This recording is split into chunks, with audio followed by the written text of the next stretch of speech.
तो hello guys, welcome back to physics by Azhar sir. तो previous lecture में हम लोगों ने डिस्कस करा था कि 2026 के लिए जो पीवाईक्यूज का जो बोर्ड्स के क्वेश्चन आने के हैं, पीवाईक्यूज बोल दें या क्वेश्चन आ चुके हैं या क्वेश्चन हमारे पास आने वाले हैं, उनके रिगार्डिंग हम लोगों ने बात करी थी और एक से एक बेहतरीन लेवल का क्वेश्चन न्यूमेरिकल सॉल्व करने की हमने कोशिश करी थी।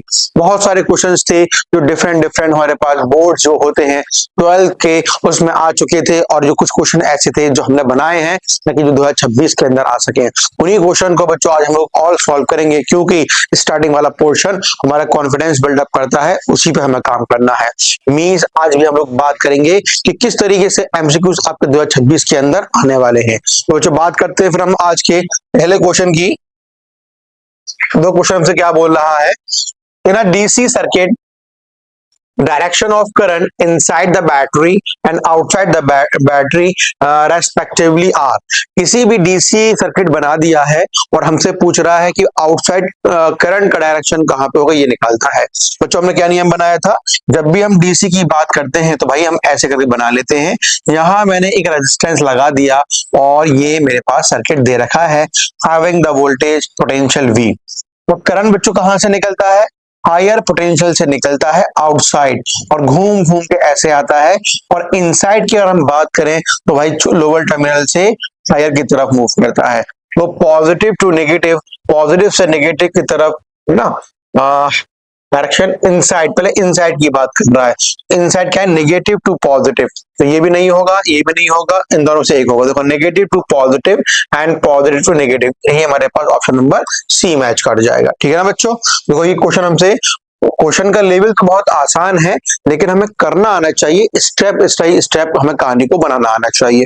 और भी देखो नेक्स्ट क्वेश्चन देखते हैं हम। देखो यहाँ पे हमसे क्या पूछ रहा है, two source of equal EMF, दो सोर्स बना लो, इनके पास क्या दे रखा है बच्चों, इक्वल ईएमएफ है, आर कनेक्टेड इन सीरीज। और सीरीज का बच्चों अगर मैं बना दूं, देखो यहाँ पे ये मैंने एक सोर्स बनाया जिसका ईएमएफ ई दे रखा है and this is internal resistance and this is source again.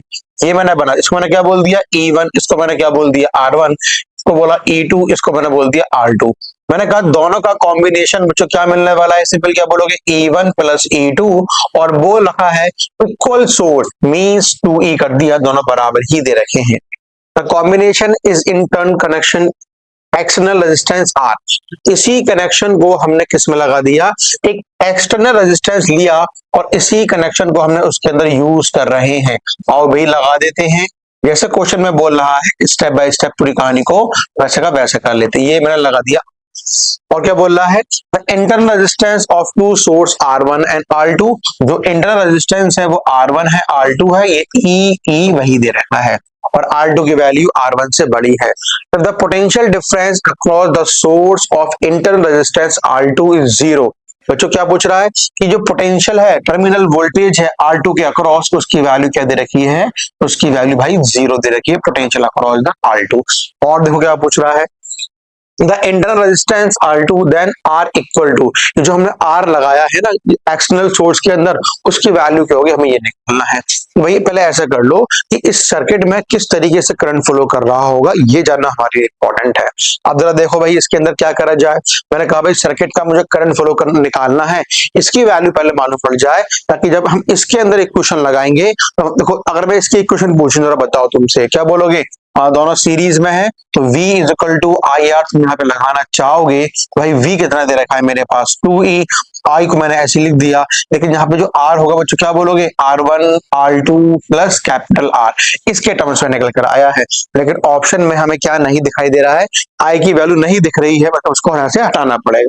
चलो करते बच्चों इसको, ठीक है भैया चलो इसको बना लेते हैं फिर। अब यहाँ पे जरा देखो, ये हमने कहानी बना ली। अब देखो कहानी में हम कैसे मॉडिफिकेशन कर सकते हैं। जैसे क्वेश्चन में कहा है कि टर्मिनल वोल्टेज जो है वो जीरो हो चुका है, भाई टर्मिनल वोल्टेज का फॉर्मूला बना दो। क्या बोलोगे, V इज इक्वल टू, हम पूरे की बात नहीं कर रहे, सिर्फ R2 की बात कर रहे हैं, तो E माइनस इसके बाद कितना दे रखा है, E minus what we get I R2, ये निकल कर आ गया। भाई V की वैल्यू हो चुकी है जीरो, तो क्या बोलोगे, E is equal to I R2। यहाँ से मैंने क्या बोल दिया, पहली इक्वेशन, और इसको मैंने क्या बोल रखा है, दूसरी दूसरी इक्वेशन। चलो भाई ठीक है, अब मैंने आपसे कहा कि फ्रॉम दूसरी से पहले हम लोग आते हैं, तो फ्रॉम दूसरी इक्वेशन से तुम लोग क्या बोलना चाहोगे बच्चों, जरा देखो कि 2e इज इक्वल टू, और क्या यहाँ पे हम लोग बोलेंगे आई R1 plus R2 plus R। अब तुम बताओ यहाँ पे 2e अपॉन क्या मिल जाएगा मुझे, R1 plus R2 plus R which is equal to I. चलो इतनी बात समझ में आई। अब हम लोग क्या करें, जाए देखो यहाँ से, ये यहाँ से मैंने आई निकाल दिया, अब पहली वैल्यू यहाँ पुट कर देते हैं। तो देखो क्या दे रखा, E is equal to I R2, तो ई को मैंने नहीं छोड़ दिया। अब आई क्या दे रखा है, 2e R2 upon R1 plus R2 plus R आ गया। ई से ई कैंसिल आउट हो गया, इसको मैं ऊपर लेके चला गया, तो वो क्या मिलने वाला है, R1 plus R2 plus R which is equal to 2 times of R2।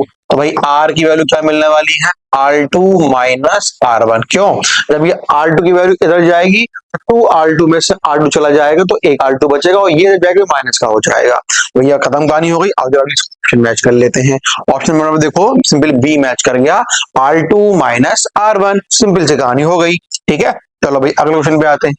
Question को आराम से देखो और स्टेप बाय स्टेप कहानी को आगे बढ़ाए चले जाओ। यहाँ देखो भैया, a cell of internal resistance R connected across an external resistance capital R can supply maximum current। देखो भैया, मैक्सिमम करंट की पूरा ड्राइव कराया था क्लास के अंदर, सिर्फ एक ही इक्वेशन होती है क्या, कि small r means internal resistance की वैल्यू अगर कैपिटल मतलब एक्सटर्नल रेजिस्टेंस के बराबर होती है, उसी अवस्था में उसी कंडीशन में हमें क्या प्राप्त होता है, क्या, maximum value of current, and the option number पहला ही मैच कर जाएगा।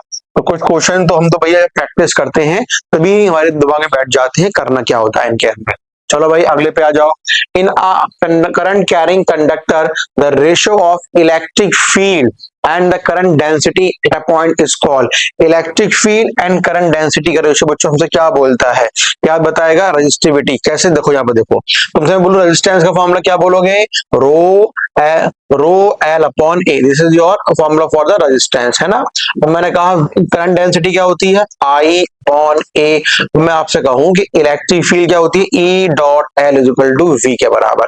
तो यहाँ पे कुछ मॉडिफाई कर लेते हैं। अरे V is equal to I R from the Ohm's law, अरे यहाँ से वी निकालो, क्या बोलोगे, इलेक्ट्रिक फील्ड मल्टीप्लाई लेंथ, वैसे आई निकालो, क्या बोलोगे, जे इंटू ए, और रेजिस्टेंस की value rho L upon A. तो देखो भैया, ए से ए कैंसिल, एल से L cancel, what we get here, electric field current density multiply क्या निकल कर आएगा यहाँ से, ये रो मींस रेजिस्टिविटी। अब क्वेश्चन पे आते हैं, electric field upon J is equal to, बच्चों क्या मिलने वाला है यहाँ से हमें, क्या मिल गया, देखो रेजिस्टिविटी मिला।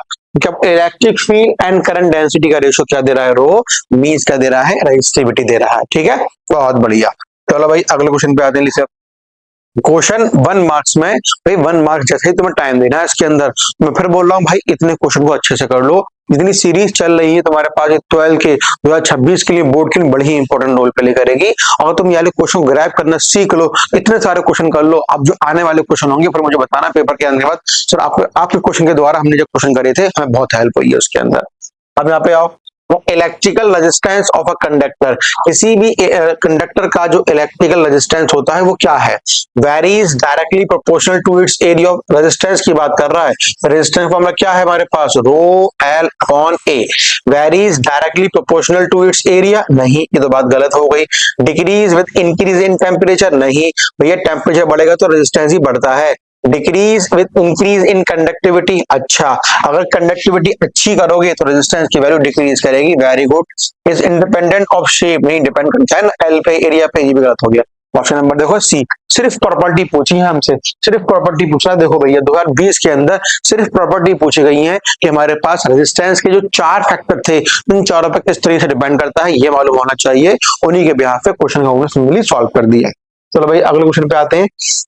क्वेश्चन नंबर 26 पे आ गए। Is the SI unit of which of the following, अभी बताना है कि किसकी एसआई यूनिट होगी। ड्रिफ्ट वेलोसिटी, अरे ड्रिफ्ट वेलोसिटी है ना, तो सिंपल क्या बोलोगे, मीटर पर सेकंड हटा दो भैया, ये नहीं हो पाएगा। रेजिस्टेंस जो होती है ओम, ये भी हटा दो। पोटेंशियल ग्रेडियंट, आओ उसको जरा निकाल लेते हैं। पोटेंशियल मतलब DV upon D H. What about the बच्चों, पोटेंशियल की कितना होता है, वर्क अपॉन चार्ज, यानी कि work upon charge multiply H. Coulomb आ रहा है, नहीं आ रहा है, एम्पीयर भी नहीं आ रहा है, ये भी नहीं होगी, तो क्या बच्चा बच्चों हमारे पास मोबिलिटी बचा। और निकाल लेते हैं, क्या बोलोगे, Vd अपॉन ई क्या होता है, मीटर पर सेकेंड। और इलेक्ट्रिक फील्ड की बच्चों हम लोग क्या बात करेंगे, फोर्स पर यूनिट चार्ज। तो चार्ज को मैं कहा लेंगे, इलेक्ट्रिक फील्ड क्या होती है बच्चों हमारे पास, इलेक्ट्रिक फील्ड जब हम फाइंड करते हैं force per unit charge, charge की यहाँ पे हम किसमें करेंगे, अच्छा वोल्ट में दे रखा है ना, वोल्ट में, तो रुक जाओ। इलेक्ट्रिक फील्ड को हम लोग क्या बोलेंगे, देखो बच्चों, electric field dot L is equal to voltage, and we say that electric field की यूनिट हो गई वोल्ट पर मीटर। यहाँ पे आ जाओ, इसको यहाँ से हटा दो फिर, है ना, ये आ गया मीटर पर सेकेंड, वोल्ट पर मीटर, ऊपर स्क्वायर लग जाएगा। देखो दोनों को ऊपर लेके जाओगे, मीटर पर स्क्वायर है और वोल्ट मीटर पर सेकेंड, ये मीटर पर सेकेंड और ये वोल्ट आ गया, है ना। तो ऑप्शन नंबर हमारे पास मोबिलिटी ही मैच कर गया। तो सिंपल सी, अब यूनिट्स पे भी पूछ सकता है, mobility, drift velocity, current density, conductivity, सारे पैरामीटर भैया माइंड में होने चाहिए हमारे, जब भी हम क्वेश्चन को सॉल्व कर पाएंगे इसमें से। The element of a heater is rated PV if it is connected across a source of voltage V upon 2। Element of heated, तो मुझे कोई एलिमेंट दे रखा है P और क्या दे रखा है इसकी V, ये इसकी पावर वोल्टेज दे रखा है। If it is connected across a source of voltage, अगर उसका वोल्टेज हम V/2 कर दें, then power consume will be, तो बताओ पावर में कितना परिवर्तन आएगा। भाई पावर का फॉर्मूला बनाओ ना, वोल्टेज के साथ में क्या बनाओगे, P equal to V square upon R, ये पहला फॉर्मूला मैंने बना दिया। अब क्या बोल रहा है, वोल्टेज को उन्होंने ये कर दिया है, तो नई पावर में कितना परिवर्तन आएगा, तो वी स्क्वायर 4R। क्यों भाई, वी पे स्क्वायर लगाओगे ना, तो V/2 का होल स्क्वायर, तो ये निकल कर आ जाएगा। तो देखो 4 गुना कम हो जाएगी, तो ऑप्शन नंबर देखो डी मैच कर गया। नई वाली पावर जो है पुरानी वाली पावर के मुकाबले में 4 गुना डिक्रीज कर जाएगी। यहाँ पे आओ, resistance R1 and R2 of 4 ohm and 6 ohm are connected in parallel, है ना। अब बच्चों दो हमारे पास रेजिस्टेंस दे रखे हैं R1 R2, R1 की वैल्यू क्या दे रखी है मेरे पास 4 और R2 की वैल्यू क्या दे रखी है मेरे पास 6, और कहाँ लगा दिया इनको मैंने, पैरेलल में, across a battery. The ratio of power dissipated in them, अरे भाई पैरेलल में जब हम लगाते हैं तो क्या बोलेंगे, वी स्क्वायर अपॉन आर, और इसकी वैल्यू कैसी रहती है वोल्टेज की, सेम। भैया पावर की डिपेंडेंसी रेजिस्टेंस के इनवर्स हो चुकी है, क्या बोलोगे, P1 upon P2 is proportional to R2 upon R1, और R1 और उल्टा कर दो, यानी 6/4 यानी कि 3/2, खत्म कहानी। देख रहे हो बच्चों, बस कहानी का क्वेश्चन पढ़ लो और धीमे धीमे अपने देखो कितना आसान क्वेश्चन पूछा गया हमसे, ठीक है।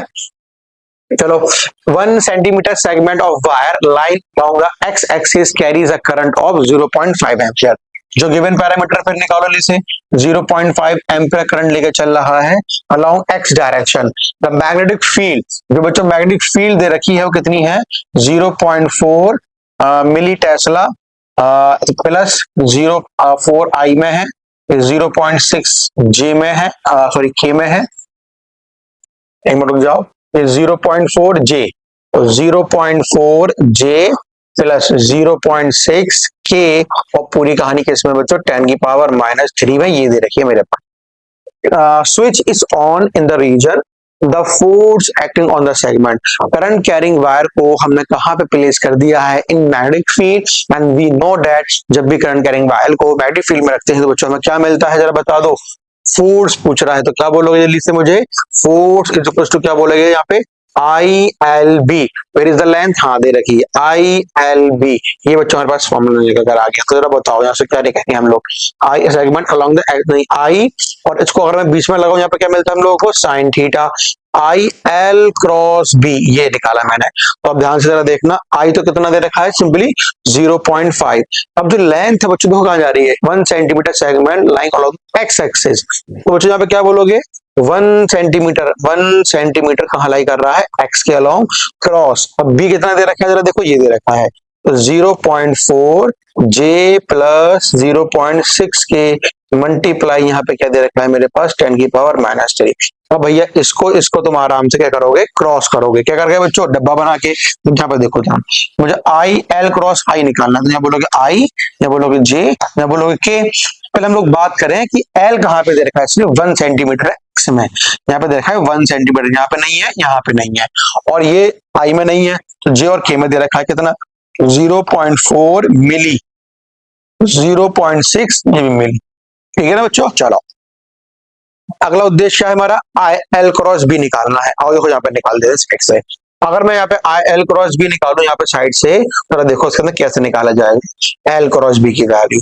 आप जरा बताना भाई एल क्रॉस बी हम लोग क्या करते हैं, पहले मैंने आई को छोड़ा, इसको इससे मल्टीप्लाई करा, इसको इससे मल्टीप्लाई करा, कितना सिंपल आंसर आ गया मेरे पास 0 आ गया। अब मैंने इसको गायब कर दिया, इसको इससे मल्टीप्लाई करा, 1 सेंटीमीटर है 1 मिलीमीटर है, तो क्या मिलेगा वैसे मुझे 0.6 इंटू 10 की पावर माइनस का 5 मिलेगा, लेकिन कहाँ मिलेगा, इसको मैंने दुबका दिया जे के अंदर, तो ये जे आ गया मेरे पास माइनस का। ठीक है भाई, माइनस का जे आ गया मेरे पास। चलो देखो मतलब जो आंसर आ रहा है मिली में तो खैर नहीं आने वाला, मिली में तो खैर नहीं आने वाला, और जे मिल गया है, तो देखो माइनस ऑप्शन में देखो बच्चों सी मैच कर गया, आगे निकालने की जरूरत ही नहीं है।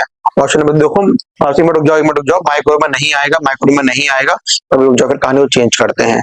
तो देखो अभी माइक्रो में आना चाहिए, क्योंकि 10 की पावर -5 आ चुकी है हमारे पास। तो जे में कितना आंसर आया मेरे पास, जे में तो भाई यही आया है, तो ये भी नहीं है, ये भी नहीं है, तो रुक जाओ। अब अच्छा, क्योंकि अभी हमने एल क्रॉस बी पे काम कर रहे हैं और 0.5 से मल्टीप्लाई करना है, तो 3 आ जाएगा। हाँ अभी है ऑप्शन, देखो ऑप्शन बी चेक कर लो भैया, देखो 0.5 से 6 को मल्टीप्लाई करोगे नहीं करोगे, तो भैया 1.9 में निकल कर आ जाए, तो हमारा बिना कुछ करे ही आंसर निकाल दिया हमने। कर लो, नेक्स्ट क्वेश्चन पे आते हैं, मूव करते हैं भैया क्वेश्चन नंबर 30 की तरफ, मींस आज का 10वां क्वेश्चन। ठीक है ना बच्चों, ये सीरीज जो चलती रहेगी ना, जैसे पहले लेक्चर में 1 से 20 क्वेश्चन आ गए थे, अब यहाँ से 21 से 40, ऐसे करते करते करते बहुत सारे क्वेश्चन आते चले जाएंगे। तो भैया करते रहो क्वेश्चन को अच्छे से। Long straight wire of radius A, अभी देख लो भैया, एक लॉन्ग स्ट्रेट वायर दे रखा है जिसका रेडियस क्या दे रखा है, ए दे रखा है, जो दे रखा है यहाँ पे लिख लिया, रेडियस ए दे रखा है। कैरीज स्टेडी करंट, जो करंट फ्लो कर रहा है वहां पे, वो क्या दे रखा है, सिंपली आई दे रखा है। The current is uniform distributed over a cross section area, मतलब जो करंट है जो पूरे एरिया में फैला हुआ है, ये हमसे कह रहा है, मतलब सॉलिड दे रखा है। चलो भाई, the ratio of magnitude of magnetic field B1 at A/2 and B2 at a distance 2a, ये हमसे पूछ रहा है। भाई किसी एक करंट कैरिंग वायर है, और करंट कैरिंग वायर के बिहाफ पे अगर बच्चों हम लोग क्या निकालें, मैग्नेटिक फील्ड निकालते हैं, बोलो कैसे निकालोगे, B.dl is equal to mu naught I के बराबर। पहले मैं किसकी बात कर लूं, चलो B1 की बात करते हैं, या B2 की बात कर ले, क्योंकि वो आसान रहेगा। अब जरा बताओ बच्चों, इसकी रेडियस क्या दे रखी है, a दे रखी है, और आपको कहां फाइंड करना है, बाहर की तरफ 2a दूरी पे। जरा बताओ B.dl माने कि 2 पाई, यहां बोलो पहले याद देखो, ये जो लेंथ होती है ये किसकी होती है बच्चों, लेंथ होती है हमारे पास इसकी गॉसियन एम्पेरियन सरफेस की, जो हम बना रहे होंगे यहाँ पे, और एम्पेरियन सरफेस कितना है देखो जरा, 2a पे है, तो 2 पाई r आएगा, तो r की वैल्यू कितनी आएगा, सिंपली 2a के बराबर। म्यू नॉट I मेरे पास ये आ गया, तो मैग्नेटिक फील्ड बोलो कितनी मिलने वाली है, mu naught I upon 4 pi a, ये मेरे पास पहला आंसर ये निकल कर आ गया।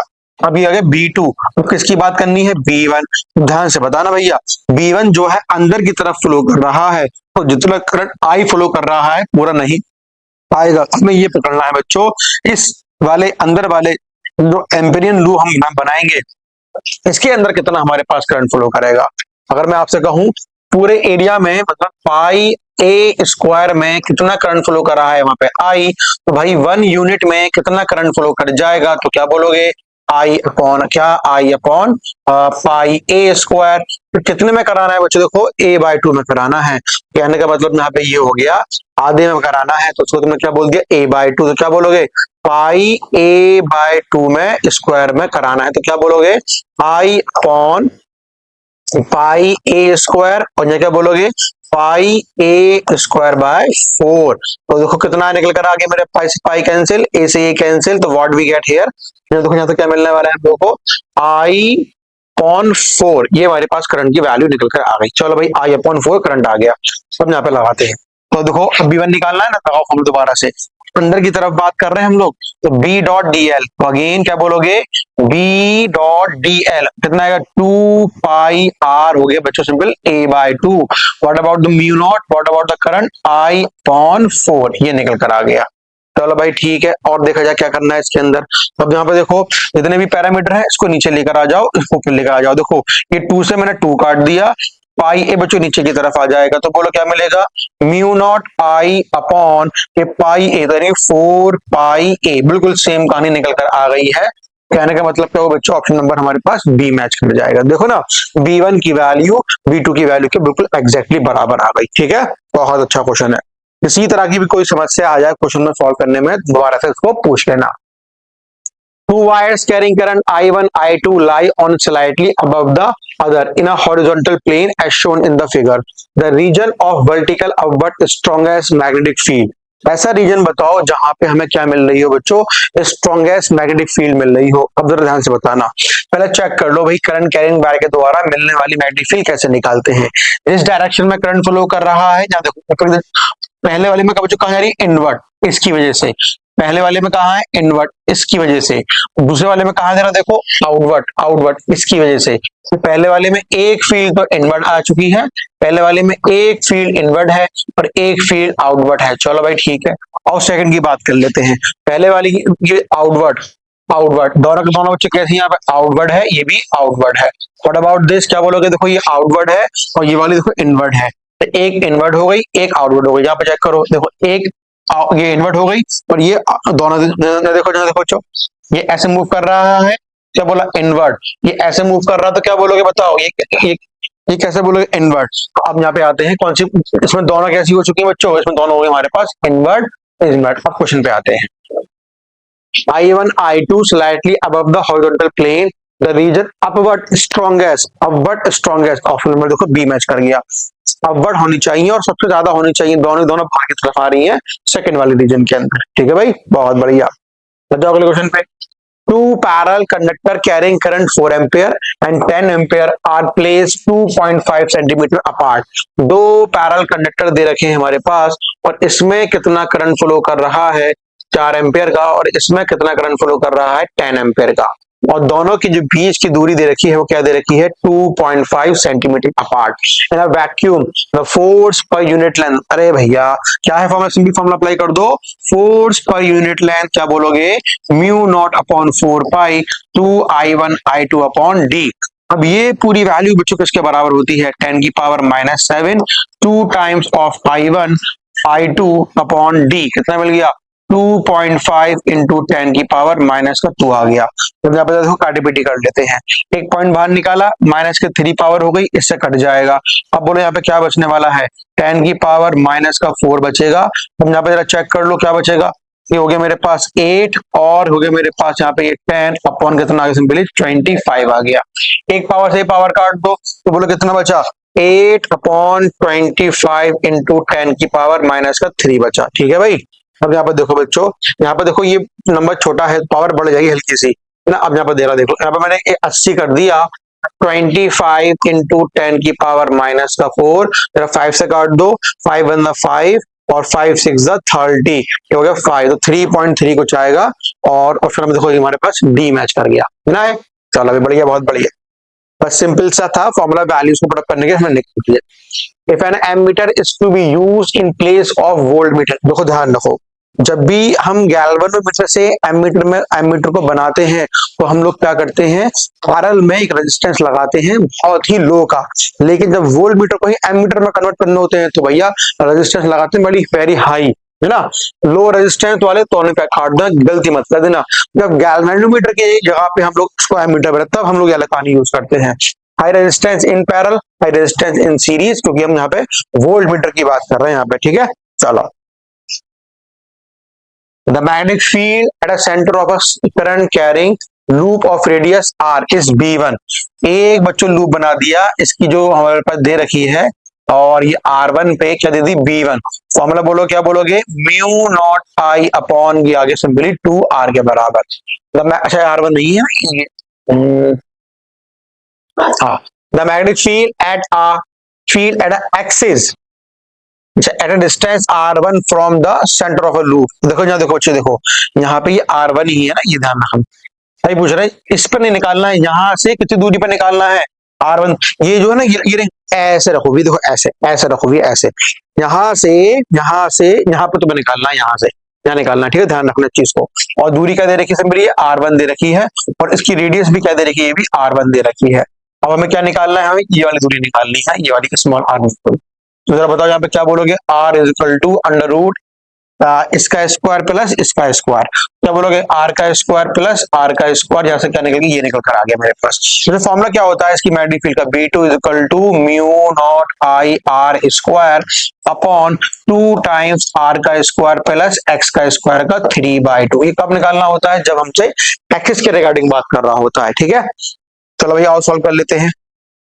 क्या बोलोगे, mu naught I R square upon 2 times R क्या दे रखा है, यहाँ पे आर स्क्वायर ही दे रखा है, और एक्स भी आर स्क्वायर दे रखा है, ऊपर से कितनी पावर लगाओगे 3/2। और देखो सॉल्व कर लेते हैं। तो म्यू नॉट आई आर का square upon 2 times 2 R square की पावर कितना आ गया 3/2। तो mu naught I R square upon 2, देखो क्या मिलने वाला है, 2 की पावर 3/2 आएगा, पहले 3 लगा दिया 8 हो गया, मतलब कितना होगा मल्टीप्लाई 2√2, और इससे ये कट जाएगा तो आर का सिंबल ये से काट दो। तो म्यू नॉट आई अपॉन 4 अंडर रूट 2 क्या मिल गया, सिंपली आर के बराबर मिल गया। हमें क्या मिल गया बच्चों, B2 मिल गया।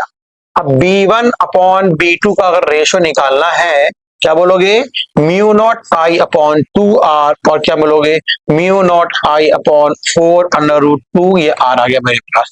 ये पूरी कहानी कट गई, ये पूरी कहानी इससे कट गई, ये पूरी कहानी इससे कट गई, या 2 बचा, तो ऊपर लेके चले जाओ। तो 2 अंडर रूट 2 इस टू मेरे पास 1 आंसर आ गया। 2 अंडर रूट 2 इस टू 1 मेरे पास, 2 अंडर रूट 2 इस टू 1 मेरे पास आंसर है। बहुत सही, भी बहुत सही। चलो, कोई डाउट हो बच्चों पूछना इसके अंदर, है ना, किसी भी क्वेश्चन के अंदर किसी तरह का कोई डाउट आ जाए तो बता देना, उसी क्वेश्चन को पूरा फॉर्मूला दोबारा लेकर आ जाऊंगा, ठीक है। A straight conducting rod of length L and mass M, ना एक लेंथ दे रखा है बच्चों, एक रॉड है, इसका लेंथ क्या दे रखी है L, चलो भाई बहुत बढ़िया, और मास क्या दे रखा है इसका, देखो मास की वैल्यू क्या दे रखी है, M दे रखी है। चलो, suspended horizontally plane by a pair of flexible string and magnetic field B, remove the tension, the supporting string, the magnitude of current in the wire is। अच्छा बच्चों यहाँ पे देख लो जरा, ये क्वेश्चन में हमसे ये पूछ रहा है कि यहाँ पे जो टेंशन वेंशन थी सबको हमने हटा दिया, अब इस वायर पे हमने रखा है, इसको वायर को रखा है मैग्नेटिक फील्ड के प्रेजेंस में, इस पे लगने वाला फोर्स अगर मैं पूछूं वो कितना होता है, क्या बोलोगे, ILB, अब किसके बराबर होगा, सिंपली mg, आई निकालना है, क्या बोलोगे बताओ, mg अपॉन सिंपल क्या बोल के BL, mg upon BL, mg upon BL, option में देखो सी मैच कर गया, है ना। चलो, the horizontal component of earth magnetic field, देखो बच्चों क्या दे रखा है, BH, इस प्लेस इज 0.2 गॉस, है ना। इस टोटल मैग्नेटिक फील्ड मतलब बी दे रखी कितनी, 0.4, द एंगल ऑफ डिप की वैल्यू कितनी होगी, अरे भाई BH का ही सिंपल यूज कर लो ना, BH हम तो क्या बोलता है, B cos angle of dip, तो B of H upon B is equal to क्या मिलेगा, cos angle of dip. What is the value of BH, क्या बोलोगे, 0.2 upon 0.4 means 1/2 is equal to cos angle of dip. अरे 1/2 कहाँ होता है, cos 60 पे, ऑप्शन नंबर सी मैच कर गया। बताओ, सिर्फ सब कुछ दे रखा है, नेट दे रखी है, सारी फील्ड दे रखी थी, बस एंगल की वैल्यू पूछी इसके अंदर, ठीक है। चलो अगला क्वेश्चन पे सब, अबव क्यूरिड टेम्परेचर, क्यूरिड टेम्परेचर से ऊपर होते ही कहानी में क्या परिवर्तन आता है, जैसे ही हम क्यूरिड टेम्परेचर से ऊपर की तरफ जाते हैं तो भैया फेरोमैग्नेटिक मटेरियल क्या बन जाते हैं, पैरामैग्नेटिक, ठीक है।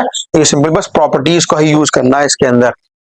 चलो भाई यहाँ पे आओ, ए वोल्टेज V दे रखा है, अब देखो 2025 का क्वेश्चन है, देख रहे हो भाई इतना इजी क्वेश्चन, देखो पावर पूछ रहा है, सिंपल फॉर्मूला लगाना खाली, V naught I naught upon 2 cos five, cos five होता है बच्चों power factor which is equal to R upon Z के बराबर, बस ये पूछा गया खाली, बस पावर कितनी हो जाएगी, है ना। चलो जल्दी से लिखो उसके अंदर बस, EMF in the coil rotating in a magnetic field does not depend upon the following। EMF की वैल्यू बच्चों क्या होती है हमारे पास कॉइल के अंदर, d phi अपॉन dt, और phi की वैल्यू क्या होती है हमारे पास, phi की वैल्यू BA cos थीटा, और क्या बोलोगे, E is equal to D upon dt, BA cos omega t, सारी वैल्यू को बाहर निकालो, और number of turns BA omega sine omega t। अब देखो ये है निकल गया EMF, एरिया पे डिपेंड कर रहा है, ये नहीं होगा, डज नॉट डिपेंड कर रहा है, रेजिस्टेंस, ये देखो रेजिस्टेंस नहीं आ रहा है, यही हो गया हमारे पास, नंबर टर्म्स सब कुछ आ रहा है हमारे पास, ओमेगा ओमेगा सब आ रहा है, लेकिन ये रेजिस्टेंस नहीं आ रहा है इसके अंदर, ठीक है बच्चों। चलो और जो भैया आज का लास्ट क्वेश्चन हमारा आ गया, a circular coil of radius, जरा देखो उसकी बच्चों रेडियस क्या दे रखी है 10 सेंटीमीटर। पहले चेंज कर लेते हैं, क्या मिलेगा 10 इंटू 10 की पावर -2। क्या मिल गया भैया 10 की पावर -1। आर का स्क्वायर निकाल दो, क्या मिल गया आर की पावर -2। तो भैया एरिया निकाल दो ना, क्या बोलोगे पाई आर स्क्वायर मतलब 10 की पावर -2। चलो बहुत बढ़िया। इस place in a magnetic field, बच्चों मैग्नेटिक फील्ड की वैल्यू क्या दे रखी है जरा देखो I प्लस 0.5 जे और मिली टेस्ला आ गया। Such that outward unit vector normal to the surface of the coil. ये देखो बच्चों यूनिट वेक्टर दे रखा है किसका, एरिया का। पहले यहाँ पे निकाल लो एरिया का यूनिट वेक्टर क्या दे रखा है, क्या बोलोगे बताओ यहाँ पे पाई आर स्क्वायर और डायरेक्शन क्या दे रखा है इसका 0.6 I प्लस 0. ये जे हो गया मेरे पास। बहुत बढ़िया। फ्लक्स पूछ रहा है, अरे फ्लक्स का सीधा फॉर्मूला लगाओ ना, क्या बी डॉट ए। भाई बी कितना दे रखा है I प्लस 0.5 जे और डॉट लगाया मैंने यहाँ पे, क्या मिलेगा 0.6 I प्लस 0.8 जे। अब बच्चों ये मिली में है और ये 10 की पावर -2 में है, तो 10 की पावर माइनस का 5 पाई निकल कर आ गया। अब देखो कर लेते हैं जरा, देखो 5 is equal to I dot I खत्म, क्या बचा 0.6 जे डॉट जे खत्म, 8 5 40 मतलब तुम्हारे पास कितना आ गया 40। तो भैया 0.4 आ गया तुम्हारे पास है ना, 2 पॉइंट लगाओगे ना तो इंटू 10 की पावर -6 पाई आ गया मेरे पास। तो ये किसमें, अच्छा ये देखो इसको एक पॉइंट बाहर निकाल दो और पॉइंट बाहर निकाल के कॉमन निकाल देना, तो ये बाबा ये 5 दे रखी है ना, ये होगा तुम्हारा 10 पाई इंटू 10 की पावर -6। तो पाई कितना था 3.14 10 की पावर -5। ठीक है भाई। तो अब यहाँ पे हम लोग चेक कर लें यहाँ की भाई यहाँ पे हमें करना क्या है। अब यहाँ देखो बच्चों यहाँ पे एक पॉइंट में बाहर निकाल 31 हो जाएगा और पावर 6 हो जाएगा 31 पावर 6 31 पावर 6 31 पावर 6। यही ऑप्शन नंबर हमारे पास जो सिंपली सी मैच कर गया। और बच्चों यहाँ पे तुम ये देख लो यहाँ पे कि कहानी में जब भी हम खेल खेलेंगे तो भाई हमें सब कुछ देखना पड़ेगा कि किस तरीके से हमें काम करना है और किस तरीके से हमें क्वेश्चन का समाधान करना है। इसके अलावा बच्चों तुम्हें कोई प्रॉब्लम हो, कोई भी प्रॉब्लम आए या इसके अंदर आए तो आप आराम से इसके अंदर पूछ सकते हैं। Thank you students.